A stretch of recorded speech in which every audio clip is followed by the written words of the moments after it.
नमस्कार, मी पंजाब डक. आज आहे 25 जून 2026. मी माझ्या शेतामध्ये शेतकऱ्याला सर्वप्रथम विनंती आहे, पाऊस पडलाय, जमिनीमध्ये जर ईदभर ओल गेली तर तुम्ही तुमचा पेरणीचा निर्णय घेऊ शकतात. म्हणून हे सर्वप्रथम शेतकऱ्यांना लक्षात घ्यायचं. राज्यातल्या सर्व शेतकऱ्याला सांगू इच्छितो की राज्यामध्ये आज 25 तारखेपासून ते 10 जुलैपर्यंत दररोज वेगवेगळ्या भागात पाऊस पडणार आहे आणि सर्व शेतकऱ्याची पेरणी होणार आहे. म्हणून हे अंदाज सर्व शेतकऱ्यांना लक्षात घ्यायचा. शेतकऱ्याला सांगू इच्छितो, दुष्काळ वगैरे काही पडणार नाही. फक्त पाऊस काय होणार आहे, दररोज वेगवेगळ्या भागात पडणार आहे, समान एकदाच पडणार नाही. म्हणून हा अंदाज लक्षात घ्यायचा. आज देखील काय होणार आहे, परत कोकण पट्टीपासून ते मुंबईपर्यंत परत मान्सून सक्रिय होणार आहे आणि राज्यामध्ये आज दुपारनंतर चांगल्या अशा सरी सुरुवात होणार आहे. म्हणून हे अंदाज लक्षात घ्यायचा.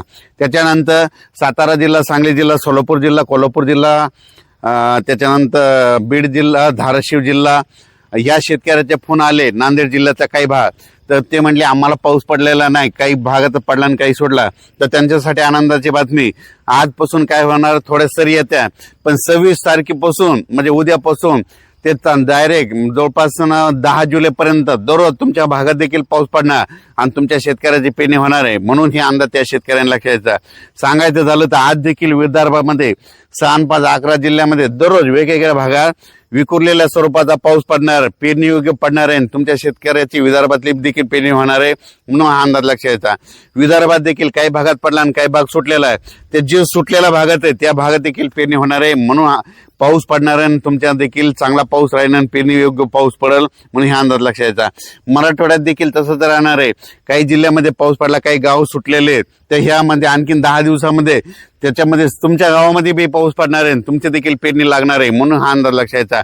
मराठवाड्यात देखील आज देखील दुपारनंतर काय होईल, सरी येतील आणि चांगला पेरणीयोग्य पाऊस पडेल. म्हणून ही मराठवाड्यातल्या सगळ्या जिल्ह्यातल्या म्हणजे लातूर जिल्हा, धाराशिव जिल्हा, बीड जिल्हा, परभणी जिल्हा, नांदेड जिल्हा, संभाजीनगर, जालना, ह्या जिल्ह्यातल्या शेतकऱ्यांनी अंदाज लक्षात घ्यायचा आणि तुम्ही तुमचं पेरणीचं नियोजन करायचं.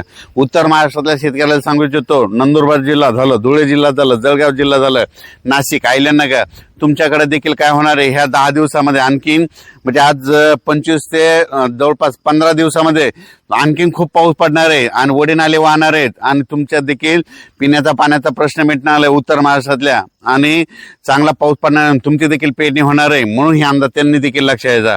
त्याच्यानंतर सांगायचं झालं तर पश्चिम महाराष्ट्र म्हणजे बारामती साईड झालं, राहुरी, त्याच्यानंतर घाटमाता परिसर, पुणे जिल्हा इकडं कडाष्टी, बीड, ह्या त्या भागामध्ये अद्याप काही ठिकाणी पाऊस पडला नाही. आज दुपारनंतर तिकडे देखील सरी सुरू होते आणि तुम्हाला देखील पाऊस पडेल. म्हणून हे अंदाज लक्षात येतं. सांगायचं झालं तर सगळ्या सारांशमध्ये सांगतो, जवळपास आता 25 तारखेपासून ते 10 जुलैपर्यंत दररोज एकदा सगळीकडे पाऊस पडणार नाही. दररोज आज ह्या भागात पडेल, उद्या त्या भागात पडेल, परवा त्या भागात पडेल, पुन्हा पहिल्या दिवशी त्या भागात येईल, असं करत सगळीकडे पाऊस पडणार आहे, सगळ्यांच्या पेरण्या होणार आहेत. म्हणून हा अंदाज लक्षात घ्यायचा. सगळीकडे एकदा पाऊस पडणार नाही. फक्त शेतकऱ्याला विनंती, पेरणी करत असताना जमिनीतली ओल तपासा आणि ओल तपासल्याच्या नंतर काय होणार आहे की तुम्हाला तुमचा पेरणीचा निर्णय घ्यायला काय हरकत नाही. मी देखील, आम्हाला पाऊस खूप पडला, ईदभरच्या जास्त ओल आहे, आमच्या इकडं 1 फूट ओल गेली, आम्ही देखील पेरणी करण्यासाठी म्हणून आज जमतं का ट्रॅक्टर, पण या ठिकाणी ट्रॅक्टर चालतच नाही, फसतंय. म्हणून आज देखील आम्ही थांबणार आहे. जर ऊन पडलं तर पेरणीचा आज देखील निर्णय घेऊ, पण सध्या तरी ट्रॅक्टर चालत नाही म्हणून आजच्या दिवस आम्ही पेरणी थांबवलेली आहे. तर राज्यात असंच शेतकऱ्यांनी काय करायचं, आपली जमिनीतली माती तपासायची, ओल ईदबीर असली तर कधी पेरणी करू शकता.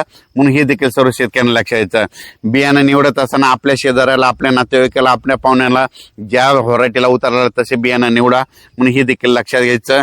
आणि राज्यात मात्र दररोज वेगवेगळ्या भागात पाऊस पडणार आहे.